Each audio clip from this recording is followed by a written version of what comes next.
Right boys, so we have almost finished hitting the diet books, I promise, and then we can move on to something else. But today we're talking about the Carnivore Diet by Dr. Shawn Baker. So I'm just wrapping up the final books on diet, and then we can come to our own conclusion and then move on to something else like exercise, meditation, all of these interesting things. So we're just getting the foundation of diet down, and the carnivore diet is something that you might want to consider or at least know that is a possibility. So this is quite a simple one, and I'm going to talk about what I learned from reading Dr. Shawn Baker's book, what my experience on the carnivore diet is and has been, and how it differs slightly to the lion diet by Mikhaila Peterson. So they're very similar, so it's worth just including that in this section. So what do you eat on the carnivore diet?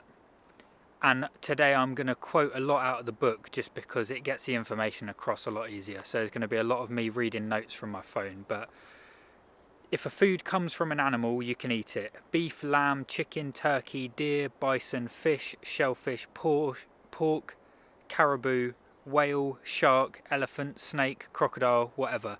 So I think he's just making the point that you can eat any animals. So you're probably not going to eat crocodile, but most people on a carnivore diet limit what they eat to animals that are available in the same geographical region where they live. Eggs work for many people, but they are problematic for other people. So I include eggs in my diet when I'm doing carnivore. Dairy is unpredictable. Some people do poorly with it, perhaps because of lactose intolerance or some other sensitivity.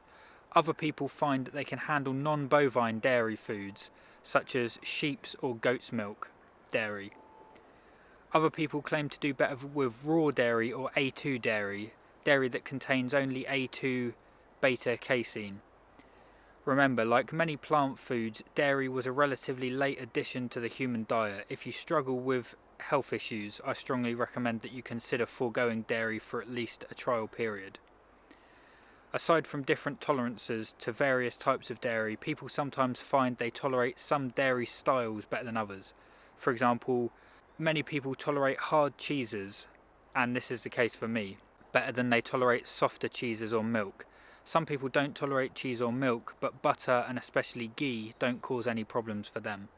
Fermented dairy products such as kefir and yogurt can be fine for some people, but cause issues for others. If you choose to use these products, don't use the varieties with added flavours or sugars. So just there, that has reiterated a lot of the points that have come up in a lot of the other books. So he mentions the different types of protein in dairy, in cow's milk, A1 and A2, so we've spoke about that in previous videos. He talks about hard cheeses, and that's been my experience with dairy. I can tolerate Parmesan cheese, but I tried unpasteurized soft cheeses, and yeah, I don't think they agree with me. So the carnivore part of it, eating animals, like eating animal meats, you're probably not going to have intolerances to that. At least that's been my experience. They are anti-inflammatory or low inflammatory foods. Eggs are the next thing, and you'll probably be alright on that. And then dairy is like a minefield. So in my experience, meat fine, eggs I'm pretty sure is fine, dairy I've had issues with, and I've had to try different things. So too much dairy. The only thing I haven't tried is raw non-cow's milk, so raw goat or sheep milk, and that's something I'm going to try in the future. So that's like the levels: carnivore, eggs, dairy. And he also mentions avoiding products with added flavours or sugars. So again, this comes back to single ingredient. So if you've got a 0% fat yogurt with loads of added sugar, then you're not doing yourself any favours. For cooking oils, you should use animal fats. Use butter, ghee, lard, tallow, suet or duck fat. And he did mention in the previous section about you might not be able to do, what did he say? Yeah, you might not be able to do cheese, but you might be able to do butter or ghee.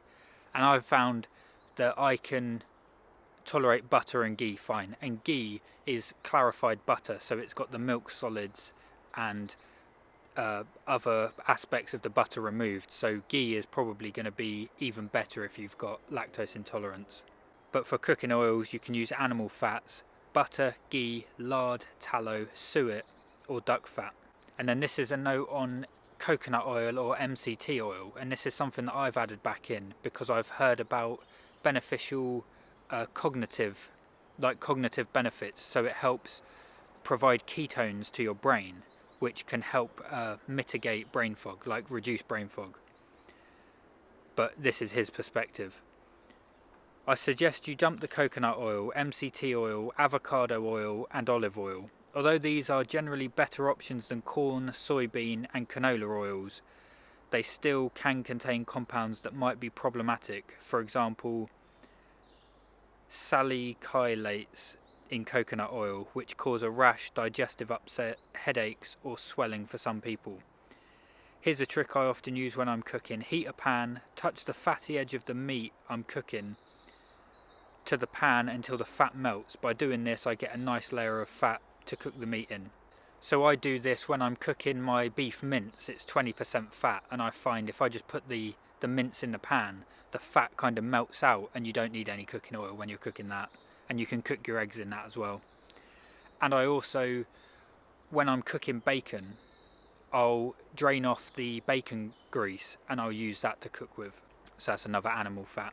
What about spices and seasonings? I'm always of the opinion that if you're on an elimination diet, which the carnivore is, you're eliminating everything other than meat, eggs and dairy potentially, then just be on an elimination diet. Otherwise you're just eating normally. So it doesn't seem, I just don't even bother thinking about spices and things like that.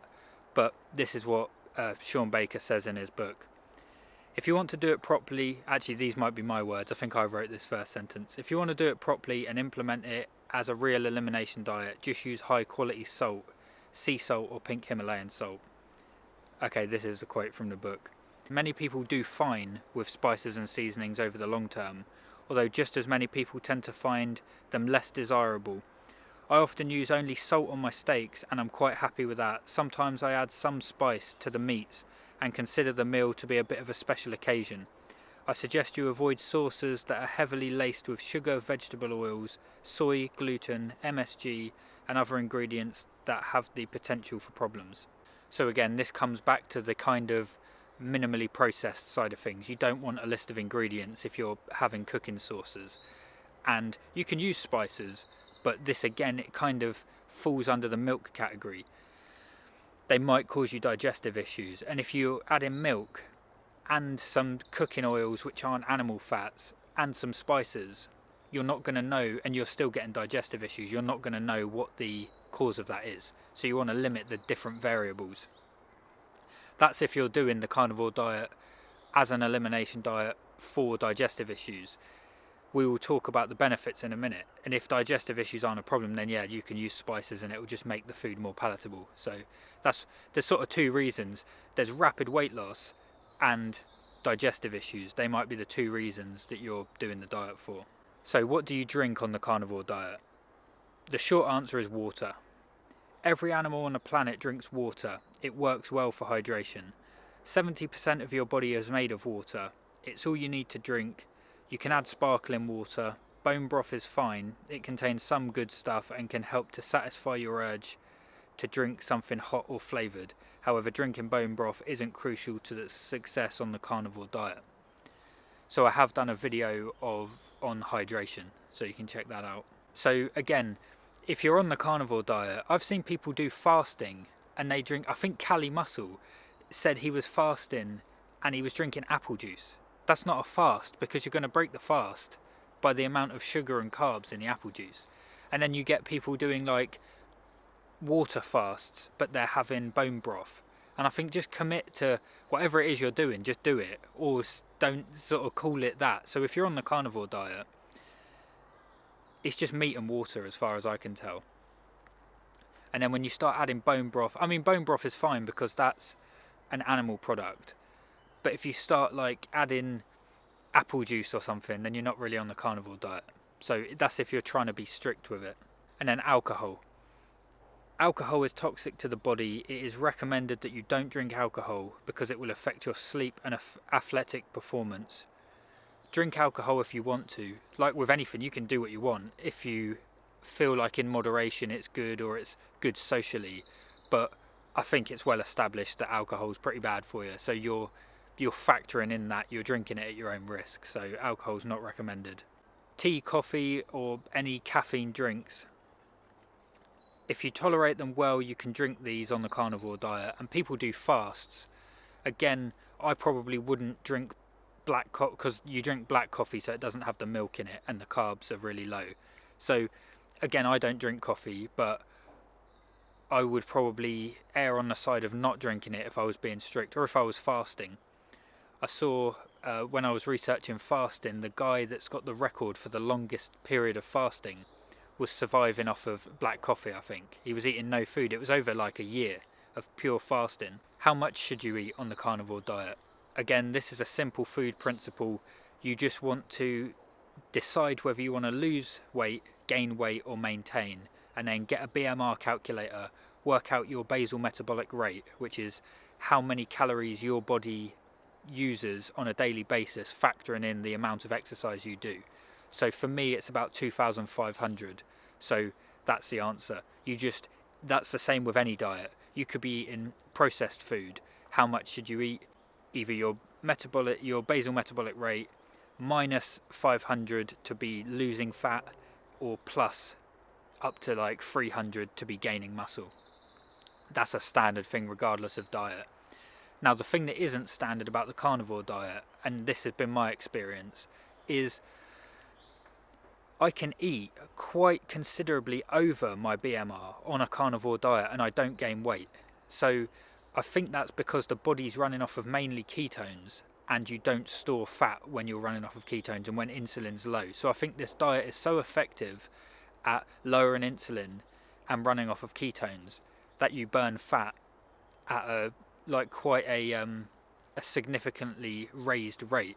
So I could say my BMR, basal metabolic rate, is 2,500. If I'm being strict carnivore, I can eat over 3,000 calories. So that's over 500 calories above my BMR, and I don't gain weight. I can do that consistently and I don't gain weight. And that's not because of an increase of exercise. So that to me is because your body's optimizing to burn fat on the carnivore diet. How often should you eat on the carnivore diet? So again, this comes down to, regardless of what diet you're following, there are standard, we've mentioned these before, standard practices in terms of eating.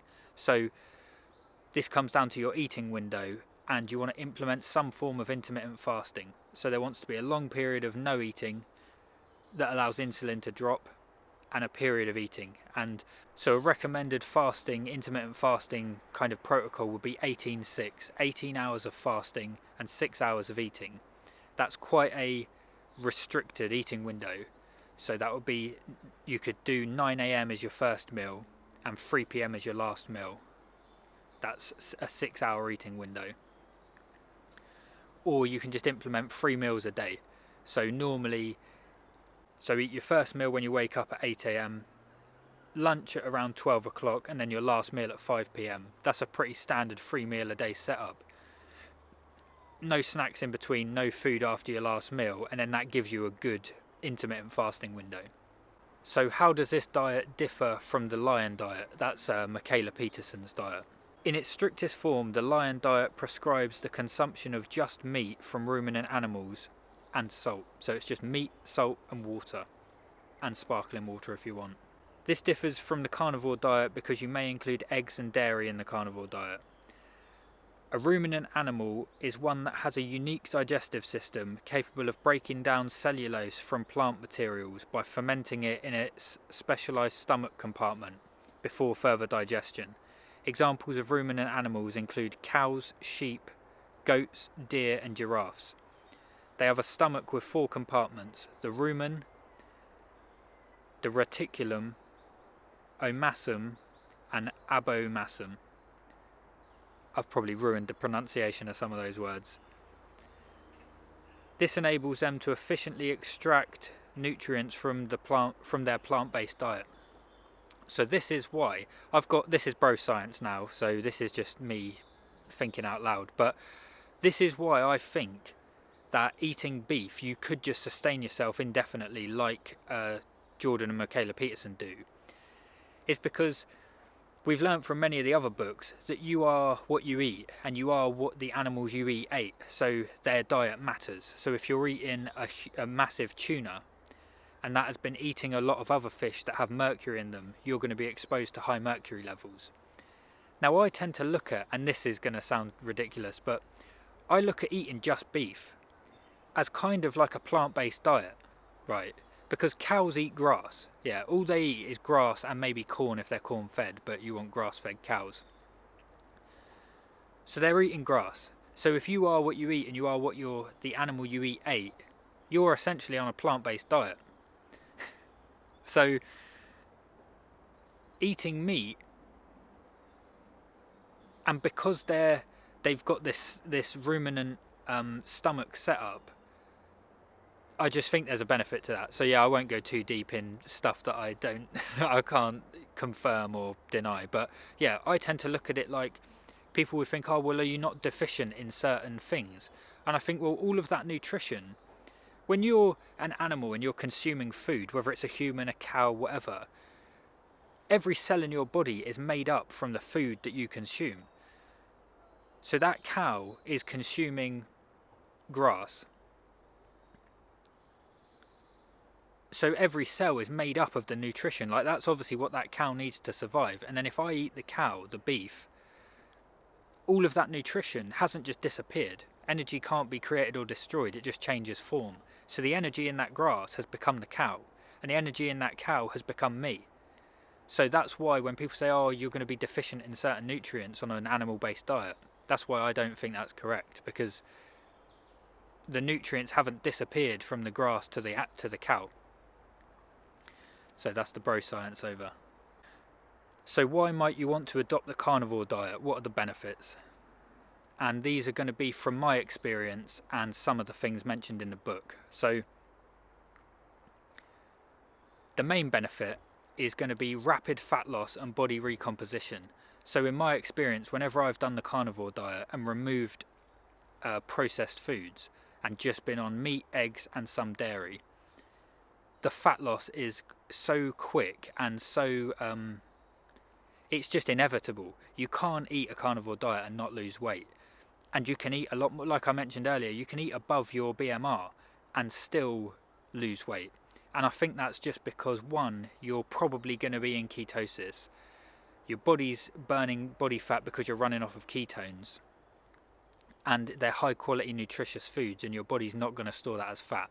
So rapid fat loss and body recomposition, that means losing fat and building muscle at the same time, is going to be a number one benefit. And I've tried a lot of different diets, and I haven't found another diet that does that as effectively. Then the second main reason why you might want to do the carnivore diet is because it's an elimination diet. So if you've got some sort of digestive issues, something is disrupting your gut, so you need to eliminate certain foods so you can figure out what it is. And even if you don't have digestive issues, by doing a carnivore diet, you're eliminating processed foods, sugar, anyway. So it is a form of elimination diet, whether you're doing it for that reason or not. Another key benefit of the carnivore diet is zero hunger. When you're eating high fat, high protein foods, your hunger goes down to basically nothing. And you can do long fasting windows and you don't get hungry. And I find you are as hungry as the amount of carbs in your last meal. So when you're eating, this is why when you wake up, have a bowl of cereal. You're hungry 2 hours later, then you have a snack which is like a breakfast bar, which is high carbs, and it's just a perpetual cycle. And eating high fat, high protein meals stops that cycle. So hunger goes down drastically. Another key benefit is the fact that it's a traditional diet. And we recently did the video on nutrition and physical degeneration by Weston A. Price. And the conclusion of that was Western diets, or the standard American diets, are bad, and traditional diets are good for health and longevity. So this is a traditional diet. These are real foods rather than processed modern Western foods. So this was mentioned in Shawn Baker's book. highly nutritious. These animal foods are highly nutritious. You've got Carsonine, Carnitine, Creatine, Taurine, Zinc, vitamin B12, Heme Iron. These are all beneficial nutrients. And then another reason why this diet can be beneficial is because we've recently done the book summary on the plant paradox, and we spoke about plant defense chemicals, and you're removing all of those from your diet. So if that's a problem for you, we avoid plant defense chemicals that may cause issues, and some of these defense chemicals include oxalates, lectins, glycoalkaloids, Goitrogens, cyanogenic glycosides, phytic acid, protease inhibitors, flavonoids. Now these can be beneficial at low levels but potentially problematic at high levels. Saponins and salicylates. Now I've probably ruined the pronunciation of all of those, but I'll put them in the description below, and I'm just mentioning those so you can do your own research if you want. But the conclusion we came to in the plant paradox was it's a paradox. So they are trying to harm you, they don't want to be eaten, but at the same time there are benefits to eating them, and that's quite a fine line, quite a fine balance. Now that's not the case with animal-based foods, because they defend themselves in other ways, like running away or sort of fighting back so you don't eat them. So they're not chemically defended in the foods, that's why they're low inflammatory. But even like tomatoes are in the nightshade family, and that's essentially, I think that's a poison. So like foxgloves, when I do my allotment I grow foxgloves, and that's quite a poisonous plant. So yeah, the plant defense chemicals, that might be research that you want to do. And then the final benefit is mental clarity and mood. I always find I have a lot more mental clarity when I'm on a carnivore diet, or I've removed more carbs out of my diet. So now we're just going to run through some of the other tips and other things that were mentioned in this book, and these have been mentioned before, but like I say, we're just building the foundation, and anything that's repetitive is just confirming what we already know, so it's good to get it from multiple sources. Intermittent fasting. If weight loss is your goal, or you're trying to get lean beyond a normal level of body fat, so a normal level of body fat is 10 to 15% for men and 18 to 24% for women, then intermittent fasting may be helpful. I find going beyond 24 hours without eating to be counterproductive over the long term with this particular diet. When you're eating suboptimal or potentially toxic foods, it's often helpful to give your bodies a break, but the carnivore diet doesn't include these types of food, so if you're no longer consuming potentially harmful foods, then the benefit of extended fasting are likely diminished except in unusual circumstances. So that was Shawn Baker's experience, and I can kind of agree with that. So 1 meal a day, 24-hour fasting window would be the longest he would recommend. So that makes sense. So 3 meals a day is a pretty standard setup, and you're probably going to have around 16 hours of fasting. And in my experience, I've done prolonged fast. I've done 3 days, and I've done a 9-day fast, which was absolutely terrible. But I can kind of attest, even a 72-hour fast, I'd say you can go up to 3 days before you get diminishing returns.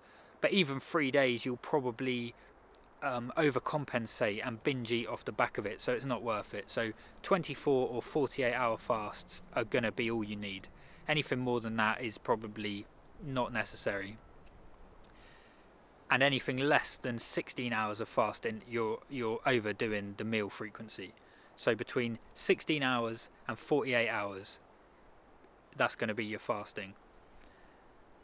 But intermittent fasting as a method of health and longevity has come up in loads of different books, and we know now that that is something you want to implement.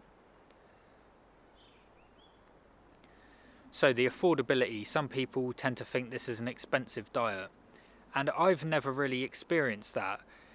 All of my diets, I can regardless of what the diet is, I can tend to get the diet down to £9 a day for what I eat. So that's around 2,500 calories of food, £9 a day. So I'm living in the UK, and that's pretty standard. So I've never really seen the cost. It's all the same price, whether you eat processed or whatever. It's all tends to be the same price. But one way you can do this, you can make the carnivore diet a lot more expensive by eating steaks like every day. But there are ways around it. So that's what I mean. People think, oh, well, I'll be eating steaks every day, but you don't have to. So the way you make it affordable is, one, buy in bulk and freeze it. And sometimes, depending on seasons, it might be cheaper. The meats might be cheaper. So buy it when it's cheap and freeze it. For the carnivore diet, the cheat code I've found is ground beef. So that's ground beef or minced beef. So that is a cheap way of meeting your requirements. So it's a fairly cheap way of buying the meat. It's not like steaks. The price per kilogram is a lot lower. And it's still very beneficial. High fat, you want 20% beef. And then an even more cost-effective way is getting offal or organ meats, because they are less desirable, which is weird because I think they're higher in nutrition, but they're less desirable, so they're even cheaper. So if you really are on a budget, and you can do this quite cheap, ground beef, organ meats, some bacon, that's a cheaper way of doing it. So that's the affordability kind of no longer an issue. Now, organ meats has come up time and time again, so I'll just read you something on organ meats. Organ meats are extremely nutrient-dense source of food. It's unlikely that any other food can match organ meat like beef liver or overall nutrition density and bioavailability. If your nutrition is lacking, organ meats can be a tremendous tool for bringing you back up to speed. I don't see any major downside to adding in organ meats to your diet. However, I also can't say that they are a must-have for all people all the time. Many people point out that some traditional populations cherished organ meats and always ate nose to tail. In many instances, organs were thought to have special capacity for restoring health, so they were reserved for the infirm or older members of the group. Many cultures have elaborate recipes for these foods which are considered to be delicacies. However, there are also societies in which organ meats or offal weren't considered desirable. They were cast aside or given to the poorest members of the population. So we can ask whether cultures that have historically used organ meats did so because of food scarcity or because they had a true desire to eat the organ meats for their health benefits. I think the question is open for debate. So there's kind of, you can argue both sides of that. Well, these, in certain societies, it was the poor people that got the offal or the organ meats, and in other societies and tribes it's highly desired. So make your own mind up on that. I think I'm of the opinion that organ meats, especially beef liver, is highly nutritious. That's just my opinion. Now, he does talk about raw meat in the book, and this is something that I've been thinking about especially recently, because after we did Nutrition and Physical Degeneration, and you can check that book summary out, Weston A. Price and the research from Pottinger, Francis Pottinger, suggested eating 60% or more, so 60+% of your diet should come from raw food. And when I'm on the carnivore diet, almost all of the food I eat is cooked. So I was thinking, well, surely I'm going to have to eat some of this meat raw. And I did wonder about that. So it's good that I've recapped this book and reread it, because this is what he says about raw meat. So again, I'm not advocating that you eat raw meat, but this is what I've found. So hope, if it's resourceful, do your own research. Based upon the most reliable evidence we have, experts believe that humans began cooking around 400,000 years ago. Some people claim that we might have had control of fire as far back as 1.5 million years ago, but the evidence that supports that claim is not very robust. Although we have fairly decent evidence that raw meat was still frequently consumed even after humans harnessed the power of fire. Even today, people in many parts of the world commonly eat raw meat. Dishes like beef carpaccio, I don't know what that is, and steak tartare are served throughout the world, and sushi and sashimi also are popular. Among northern indigenous tribes, it's not uncommon for people to eat flesh directly off a freshly killed carcass. We shouldn't lose sight of the fact that during our evolution, eating raw meat was a reality, and we have an incredibly acidic stomach to cope with breaking down uncooked meat. Does eating raw meat confer some special advantage? Certainly, some advocates of raw meat report easier digestion and lower requirements for food quantities because satiety with raw meat is better than with cooked. These people generally believe that their health is improved. You have to weigh the benefits against the potential contamination risks.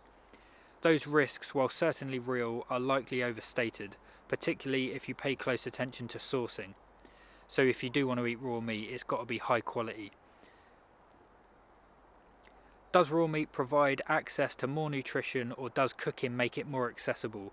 I think this is a debatable topic, but let me state the obvious. If food is unpalatable to you, you will get precisely zero nutrition from it because you won't eat it. Aside from that, I know several people who have gone for long periods eating raw meats, and they've noticed no benefits over cooked meats. Conversely, I'm aware of other people who state that raw meat is superior for them. Shawn Baker did a short trial of raw meat and found it to be more filling, but not particularly palatable. That said, it does seem that many long-term carnivores find that over time they start preferring to eat meat that's less cooked. My conclusion is that you should decide what your preference is. So I've found that when I first started cooking steaks, and I think I inherited this from my mum, she would turn everything to charcoal. Chicken, it would just be like a lump of rock. But I would first start cooking my steaks and I'd do them really well done, and then I got to the point where they were like blue. I'd reduce the amount of time I'd cook it, and I could eat pretty much a raw steak, just like 2 seconds on each side.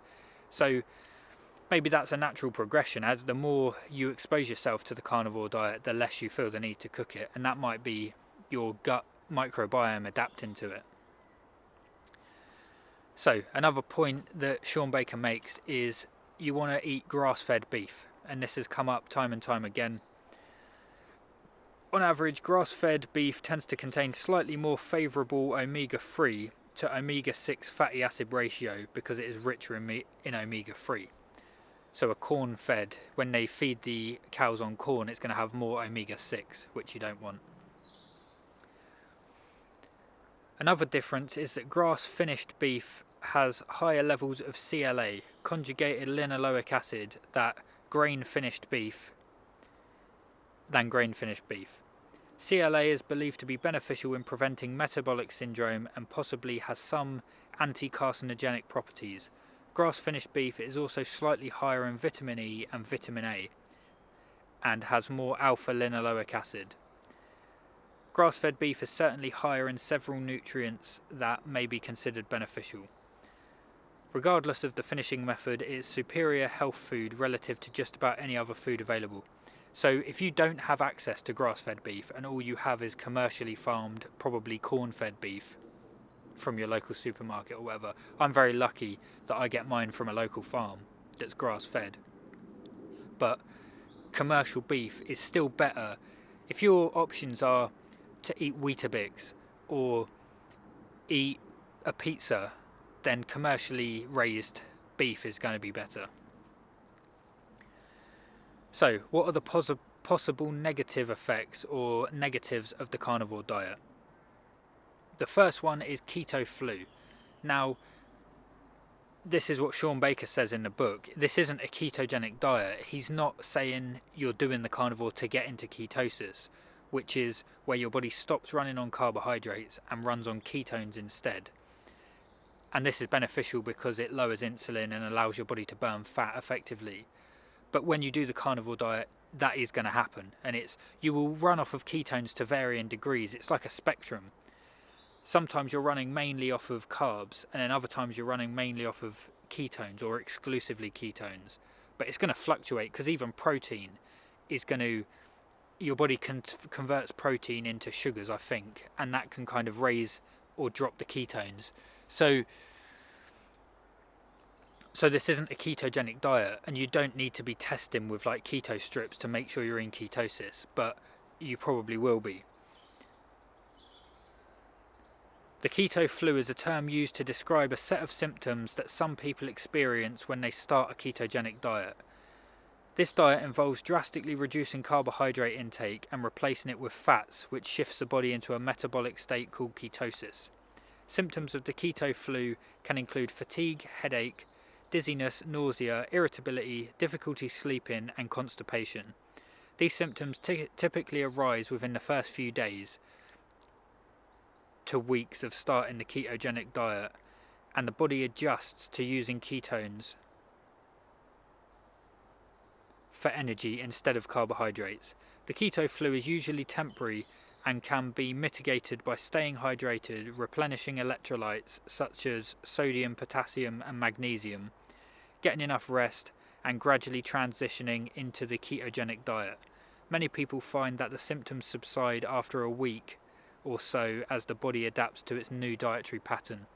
So I recommend checking out my video on hydration, and I talk about electrolytes and how you can keep your electrolytes up. So and I've had the keto flu. I don't get it so much now. I think my body has kind of got used to me switching between different diets. Sometimes I'll be very strict carnivore, and that will be normally when I'm trying to cut body fat. And then other times I'll have meat and fruit and different carbs. And when I first started doing it, and you'll get this with intermittent fasting, when you start implementing intermittent fasting, your first 48-hour fast or 72-hour fast, you will get the keto flu symptoms because you're running off of stored body fat, which is ketones. Your body converts it to ketones. And that's to be expected, and I think that's just like an adaptation phase, and now my body's kind of used to switching between the two. Another downside that I've noticed is low libido and sex drive. So I don't actually know why this is, and I've not done it long enough. I've not done carnivore or even strict ketogenic for long enough to see whether that goes after a certain period of time. The longest I've done carnivore for is about a month, and I don't know whether you adapt to that, or whether I wasn't eating enough meat or whatever it was, so I'm not 100% sure. But low libido is normally the reason after about 4 weeks I start adding carbs back into my diet, because I don't like how I feel. And you feel a bit depleted, like glycogen stores when you're in the gym. You feel that kind of lack of energy, and you feel a bit empty and not as full, and your muscles kind of feel a bit deflated. So I just tend to add carbs back in, and in that way I make it kind of a cyclical diet. To cut fat quickly, I'll go on the carnivore diet, and then the libido thing just starts pissing me off, and then I'll reintroduce carbs, and then it gets better, and then my workouts feel better. So I'll normally do that in the form of meat and fruit. And I think that's the conclusion I've come to on diet. So I'll do a conclusion. Once we've finished all of these diet books, I will tell you my conclusion on diet. So yeah, my next point was just you can add fruit back in to fix this. So we've mentioned that some of the potential issues with vegetables, but fruits are high carbs as well. And you don't even just like 2 bananas a day is going to add a bit of carbs and just give you that, just bring back a certain level of, I think testosterone requires a certain level of carbs, but I think it might be an adaptation thing. You might have to adapt to ketogenics, to the ketogenic state.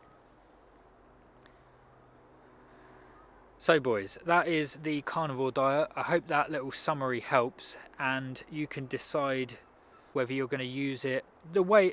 My conclusion on the ketogenic diet is probably not going to want to do it long term unless the alternative is worse. So someone like Jordan Peterson or Mikhaila Peterson, it seems like all they eat is beef or ruminant animals, but the alternative is worse. If they add stuff back into the diet, they get severe depression, Mikhaila gets arthritis and autoimmune issues. So if that's the case for you, you're going to choose the path of least resistance, which is going to be the carnivore diet. But for me, although I do have some digestive issues, the low libido and some of the negative side effects on the carnivore diet, the alternative isn't worse. So when I add fruit back in, I get a bit of like stomach cramps, but I can deal with that. That is a better option than strict carnivore. But for you, that might not be the case. You might do strict carnivore, but you will cut body fat and get down to your ideal weight rapidly. So that's the benefit. So you might get on the carnivore, adapt to it, running off ketones is fine, and you feel great, and you could do that forever. And I don't think you're going to have nutritional deficiencies. But for me, I get some issues that kind of make me want to add fruit back in. So that's my conclusion. So I hope that helps you make a decision what you want to do with your diet and how you want to move forward, whether you want to implement the carnivore diet. Let me know if you've tried it, what your experience is, and leave a comment down below. So boys, I hope that helps. Have a good day, and I'll see you tomorrow.